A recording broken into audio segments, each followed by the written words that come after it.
Hey, everybody out there. Welcome to another episode of Everything Combat because, yes, life is a fight. I am here with my co host, Jeffrey Wilson, the brains behind the operation. And we've got a very exciting guest, a very honored guest, Jeff, tonight. Well, without a doubt, International Boxing Hall of Fame analyst. The man's voice has kind of been the soundtrack to my fight life. Or, watching fights is absolutely incredible, from Top Rank Boxing to commentating with you over on Showtime and singing a couple ditties every once in a while, too, which we're going to get into.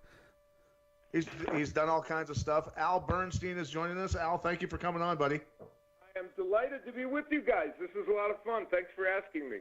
And, something that I noticed about life for you, one of the jobs that you've had in the past, was you were a newspaper editor in the 70s, and my manager, who was really just a boxing guy also, and ended up being the most prolific, at least the busiest promoter in MMA, Monty Cox, was also a newspaper editor, so you guys have that in common. Oh, that's interesting. Yeah, a lot of times it is so I bump into a lot of people who began that way or have that in their background somewhere along the line and then branch out. And it's true, especially for people, certainly people in PR or people, like you say, even promoters and other people that you might meet in, whether it's boxing or MMA, it's kind of common. So is that what you went to college for originally, was that type of media or media in general?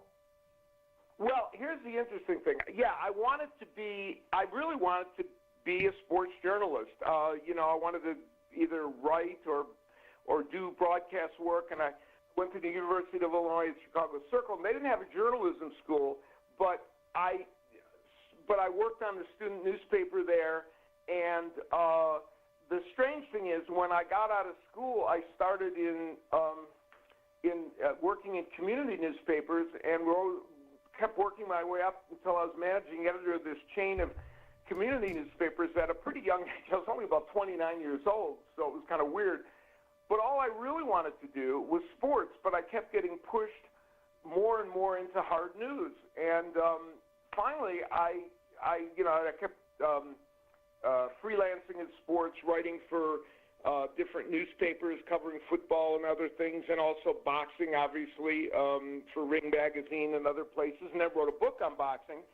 And so I was doing everything I could to get into sports, but the journalistic world kept dragging me farther and farther into hard news. And finally, I quit my job at the newspaper, and that was when I managed to latch on it when ESPN was coming into Chicago as one of the stops of their Top Rank Boxing series back in 1980. That's when I hooked on there. Yeah, so how did you land that first gig? Did you know somebody at ESPN, or was it just by happenstance? How'd that work out?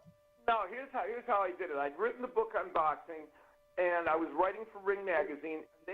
In Chicago, I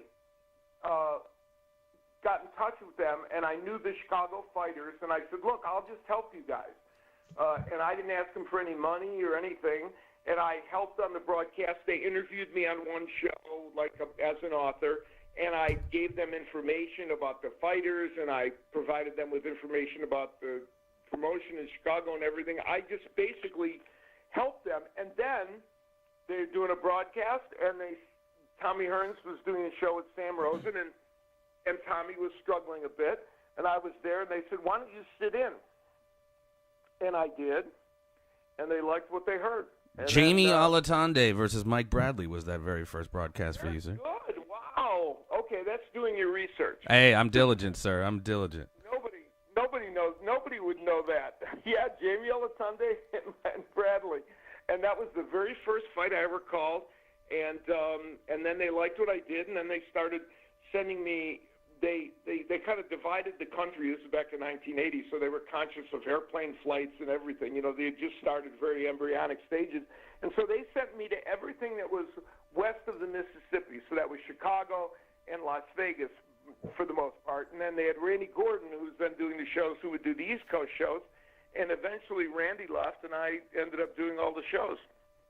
As being somebody, obviously you're into a bunch of sports. Is there any sport in particular that obviously you're good at all of them, but any in particular that you have an affinity for? And as a fan of boxing, who were some of your old school boxing heads that you kind of watched coming up?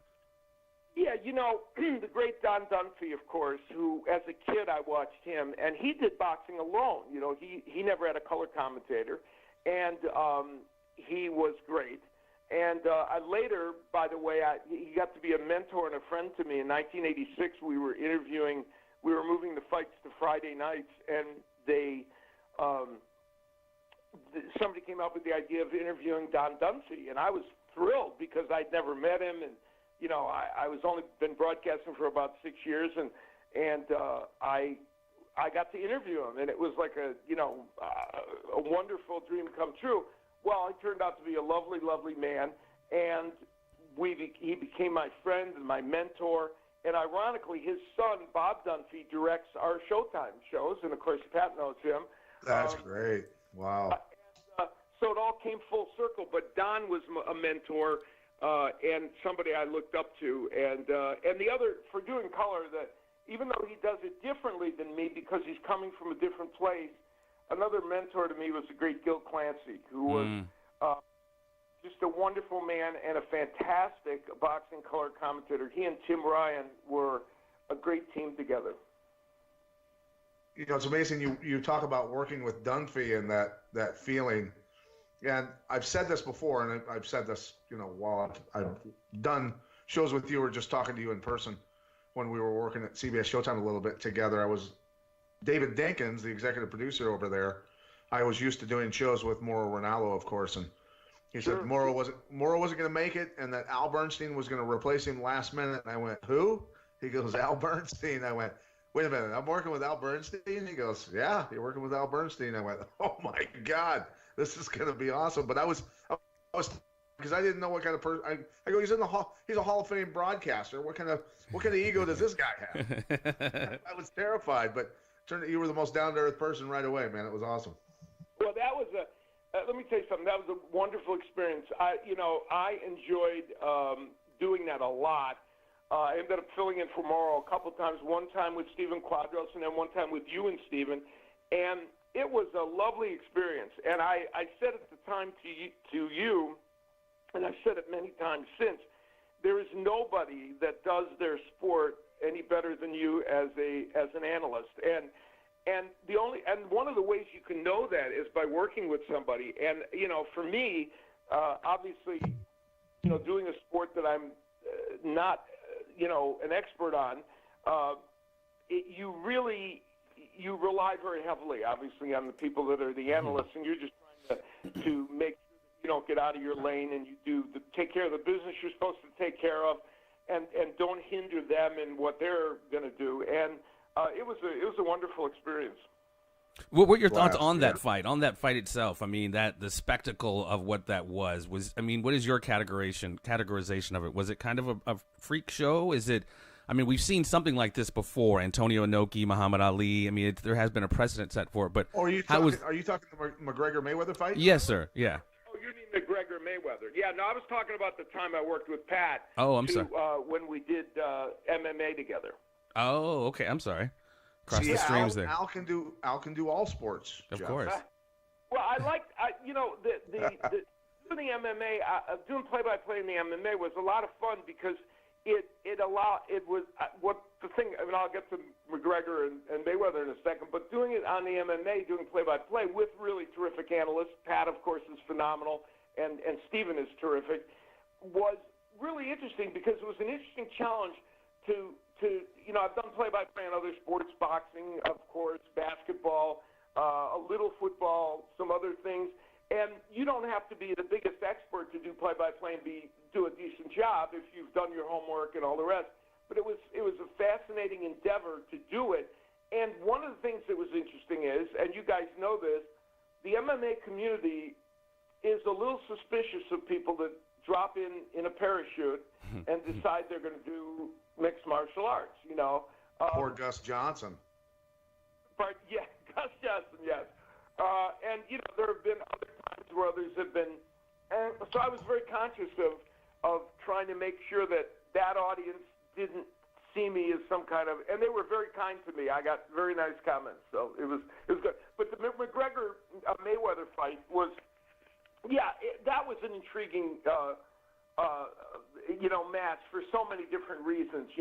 As you said, there have been other kind of times when in the different combat sports we've had mixtures. You mentioned the Ali situation, and this one was unique for a bunch of different reasons. Number one, we had two larger-than-life personalities in a promotion to a fight that was unlike any other promotion, honestly, that I've ever seen, because, number one, it was harsher than almost any other, lead up to the fight. The language was, a little colorful, I think we could say. a little bit.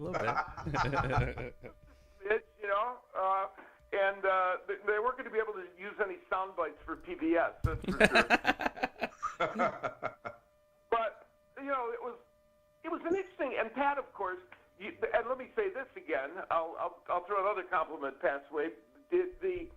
On that broadcast, they made the very wise decision of bringing Pat on, and as a voice from the mixed martial arts world, and it was really very, very helpful for everyone, because he knows boxing as well, extremely well. And so he was able to bridge the gap between the two sports, and talk a lot about how McGregor might be approaching this, and also afterwards to comment on how the fight went.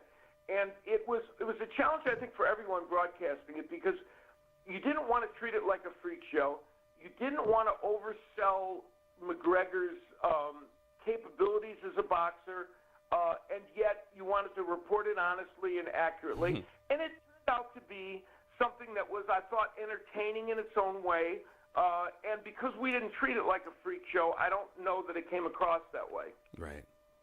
I remember in the van going over to the arena, we all started talking about how long we all thought the fight would go. Right. Do you remember how long you said it would go? I don't. I think I said it would end I think it was the 9th I called it. I can't remember. And I don't remember. I think, did it end in the 10th? Yeah. I think right in there. So you were pretty close. I thought it was going to go some rounds. I don't remember how long I felt, but I thought there would be rounds. But, at what point, I wasn't sure. And to this day, and I'd be curious to get your opinion, Pat, I'm not sure how much of how long that fight went was because Mayweather decided it was going to go that long. Yeah. That's what I was going to ask. Yeah. Truly made it last that long. I honestly, to this day, I couldn't tell you what I think. Yeah, I was going to ask you that, Al. The thing that was interesting, of course, you were down calling the fight at the time with Morrow and everybody. Right. I was upstairs watching the fight. They let me come down ringside. They brought me down for a little bit of the fight, and I sat ringside, which was an amazing experience. But, when I was upstairs, the people upstairs were going, "Oh my goodness, McGregor won the first round. Oh my goodness, McGregor won the second round. Oh my goodness, McGregor won the third round." And I said, "You realize Mayweather lets everybody do that until he figures them out, and then he just puts the clamps down and shuts them down." That's true. That's a very good point, because boxing, it ends up going the same way in a lot of fights with Mayweather. They'll win early rounds, and then he's figured out the puzzle, and then he starts controlling rounds. And so I think maybe part of it was that McGregor was able to get through enough rounds to make it, and even when Mayweather started, in earnest with his offense, McGregor was still able to hang in there for several rounds until finally it was too much. But it was an interesting event. I'm not, I mean, in my opinion, the idea of putting mixed martial artists in with boxers in boxing matches, or putting boxers into mixed martial arts matches with MMA practitioners, in general, I just don't think it's something that benefits either sport very much. Right. It's going to be a unique situation, definitely, and that was a unique situation. And I think it's hard for people who haven't competed to understand that, in either one, there's definitely a fish out of water, and it's very exhausting to switch over to the other one. And I can tell you that, for a long time sparring with really high-level professional boxers, I mean, ultimately, a world-class boxer going against a mixed martial artist in a boxing match, the boxer doesn't even really throw punches to exhaust a mixed martial artist because of the inefficiencies in the world of boxing. And McGregor, for as good as he is striking in MMA, is not at that level in boxing, and you could see it clearly. Yeah, and exactly. And the same is true clearly of boxers when they're attempting to do the different disciplines. You know, one of the cases where a boxer comes over and does well is somebody like Holly Holm, but the reason she did well is she was a kickboxer before boxing and spent, I believe, you can correct me if I'm wrong, almost a full year working with her coaches to be better at avoiding takedowns and jiu-jitsu and all those things, and that was why she was able to make the transition. But it's pretty hard for people to make that transition without that. Yeah, ultimately she was a martial artist, but she paid her bills with some boxing. Exactly. That's exactly right.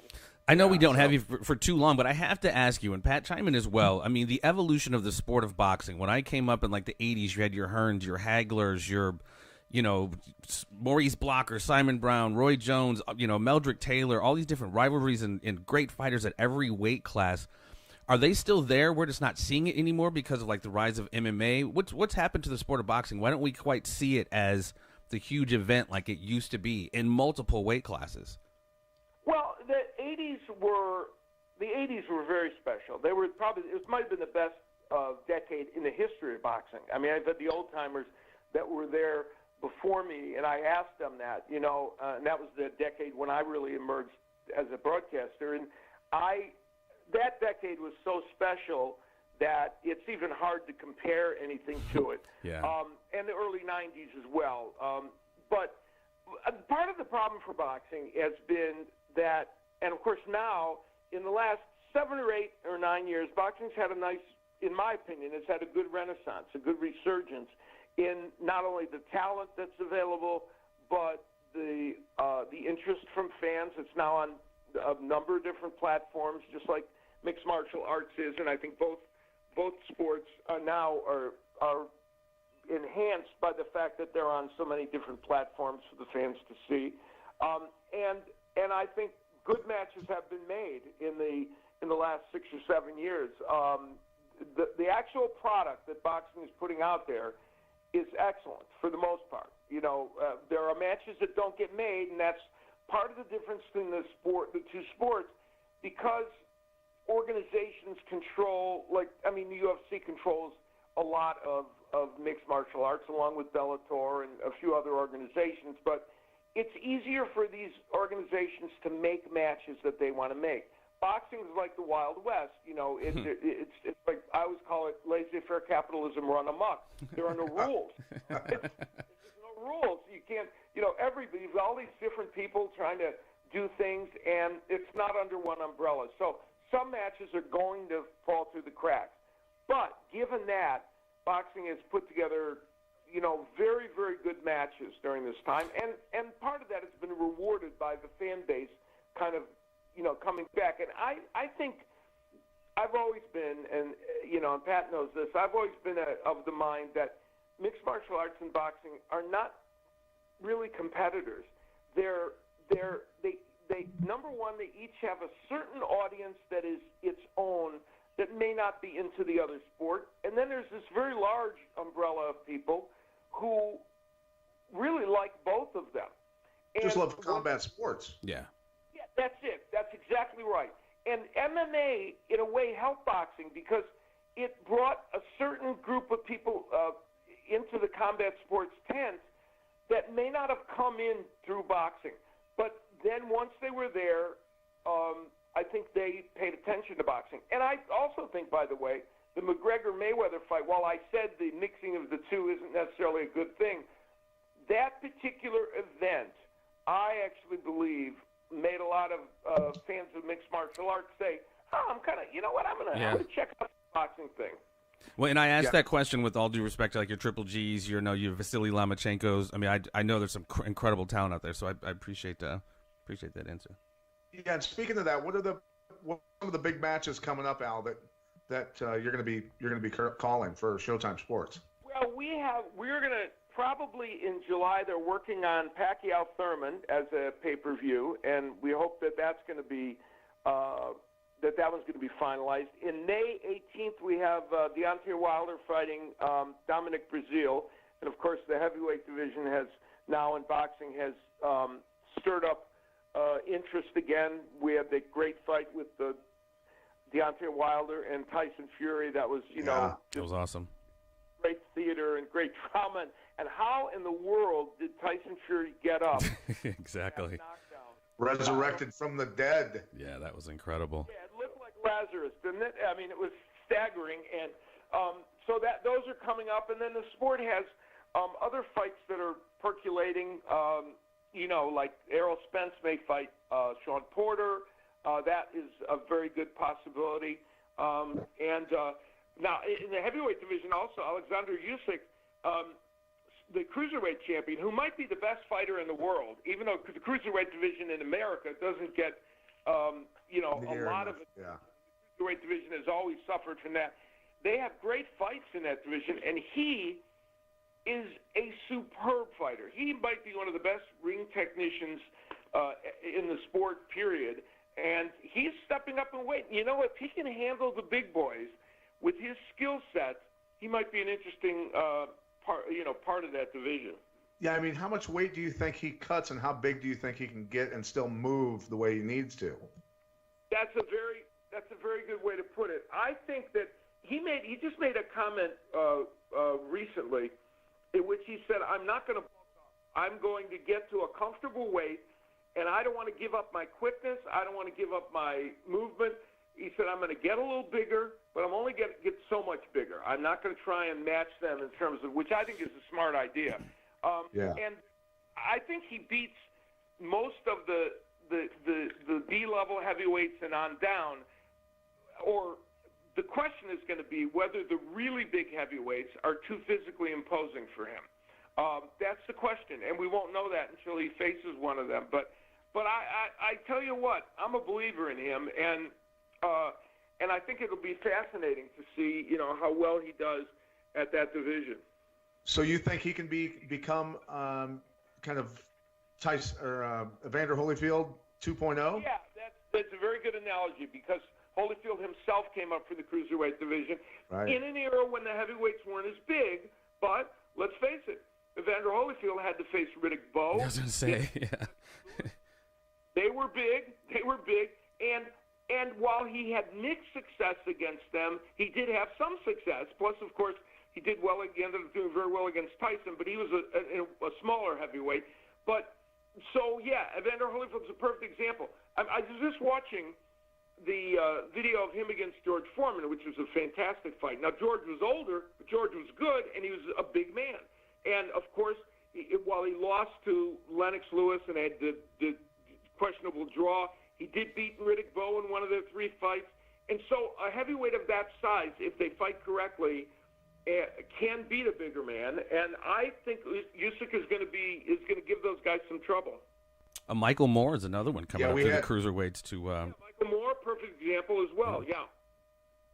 Yeah, we had Big George on, I don't know, a couple months back, and I told him that I asked Michael Moore.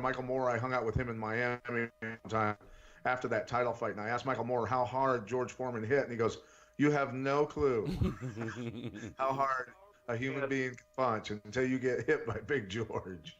Yeah, no, George Foreman, you can make the case one of the 2 or 3 most powerful heavyweights that ever punched, and and he an extraordinary man. George is. Oh, he's awesome. George wrote the foreword for my book, and we've been friends for many years.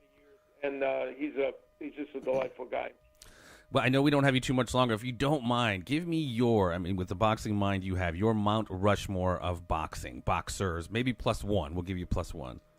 Okay, yeah. Well, Sugar Ray Robinson is there for sure. I believe he's the greatest fighter probably who ever lived. He would certainly be up there. Ali would be up there. You have to put Ali there. I would probably, this is going to be cheating, but I would put an amalgam. If I could put 3 guys there and they could be together, they would be Ray Leonard, Marvin Hagler, and Tommy Hearns. Oh, wow.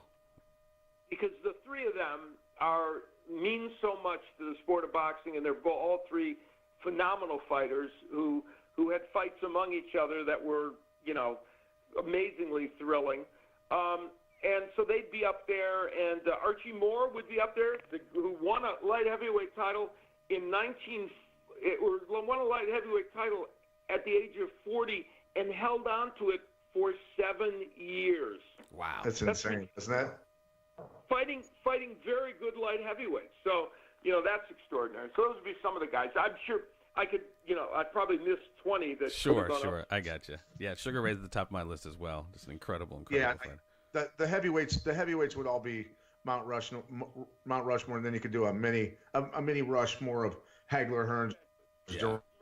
That's right. Those guys. A couple of different mountain cliffs that we could chisel.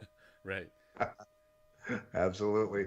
So let's talk a little bit about your music. You still sing in casinos and do some acts and things and get on stage? I started doing it back in the 1980s, the late 80s, before some of the big fights. It's oddly, at ESPN, I wasn't getting the opportunity to do other sports like I wanted to. Every once in a while, I would get to do play-by-play in a college basketball game, or I would cover events for SportsCenter, the NBA, or some other things. But I just wasn't. They just were not willing to give me other sports, and I did not. I wanted to do other things. I am a pretty eclectic guy, and I have a lot of interests. And so I was sitting around one day, and I said, well, let's see. I can't do other sports, so what's the next logical thing I should do? Oh, I know. I should be a nightclub singer. I mean, that's the next logical step, right? Of course. So, and I'd done music in Chicago and everything. And the way it started was the president of Caesar's Palace. I was having dinner with him and a couple of people, and about 3 months before then, Barry McGuigan, who was a great featherweight fighter, had fought at Caesar's Palace, and his father, who was an Irish tenor and used to perform in all the pubs in England, did a 3-night engagement in the Olympic Lounge at Caesar's Palace before the fight, and it was, everybody got a lot of attention, and a lot of people came. And the president of Caesar's Palace said to me, he said, "Don't you do music?" Because I'd sat in with a lot of people at that point out in Vegas. And I said, "Yeah, I love it." He said, "Okay, you have to do 3 nights like Barry McGuigan's dad did." And I said, "Oh, okay." Of course I said yes. And he wanted me to do it the weekend before the Hagler-Leonard fight. And I said yes. I didn't have an act. I didn't have a band. I had nothing. So I had about 4 months to figure out how I was going to pull this off. And I got with entertainment people I knew, and I did it, and it was well received. And then I did it a bunch of times before big fights in the 80s and early 90s at Caesars and a bunch of other places. And then it kind of morphed into a thing I called the Sports Party, where I would do some sports music, special material, and then we do trivia and video. And because I couldn't really, it was hard to keep a band working, so I kind of did an amorphous version of it. And then I got away from it. And then about, I'm going to say 3 or 4 years ago, I just said, you know what, is a missing element in my life. In fact, this will be odd. I've always been a horseman. I've had a horse. I've ridden horses for my whole adult life. And I had to put my horse down, and I didn't get another one, and I was missing that experience. And I had nothing in my life that felt completely joyous for me. We all have that in our life, right? We all have things that we say to ourselves, boy, that gives me joy, and I'm glad I can do it amidst all the hard work that we all do, running around and doing what we do. And I said, you know what? I'm going to do music again. And I got back into it, and so now in the last 3 or 4 years, I've been doing a lot of performing at the Tuscany Hotel and Casino, Italian American Club here, a bunch of other casinos. Nice. In fact, I've got a show coming up on May 25th that I'm going to do at the Tuscany. Wow. Now, would you say that's your passion? I would. That and horse riding are the 2 things in life that, for me, it used to be playing basketball back in the day when I could do it, but those 2 things are passions for me. They're things that just, are so much fun, and I love music. And my wife, of course, was a performer for 35 years, and my son Wes is a singer-songwriter. So everybody in this, I'm actually the I'm actually the third best singer in my house, which is sad. And here's the sad thing, guys. I'm a distant third, but nonetheless, I persevere. Too modest. Too modest. Thank you, buddy. But it's fun. I really enjoy doing it, and people get a kick out of it. You know, fans will come by and they'll just get a kick out of it. And I do some special material, and I always talk about how the music intersected with the sports, you know, different big fights and sports things, and so that kind of ties the two together. Well, I have to tell you, sir, I know you said we couldn't keep you too long. This has been an absolute pleasure. This is one of those after I was speaking to George Foreman, I'm like, I'm talking to George Foreman. I mean, here I am talking to Al Bernstein. You've been a huge part of my life, man. You've done excellent work. Keep it up. Continued success and many blessings. Well, it's a joy to visit with you guys, and anytime I'm happy to do it if it's leading up to a match or anything that you guys want to talk about. And as Pat knows, I'm a big I'm greatly appreciative of the mixed martial arts world, and to the extent that I follow it, which I do, I'm a casual fan, but I'm a fan nonetheless. And I appreciate not only the sport, but I appreciate his great work in it. And you two guys are great on this podcast, so thank you. For me, it's a joy. I appreciate you guys getting me on. Thank you so much, Al, and we do. We really appreciate being able to talk to the legend himself. Ladies and gentlemen, this has been another episode of Everything Combat, because, yes, life is a fight. Check us out and check out Al Bernstein. If you can see him singing, go see him. Thanks, guys.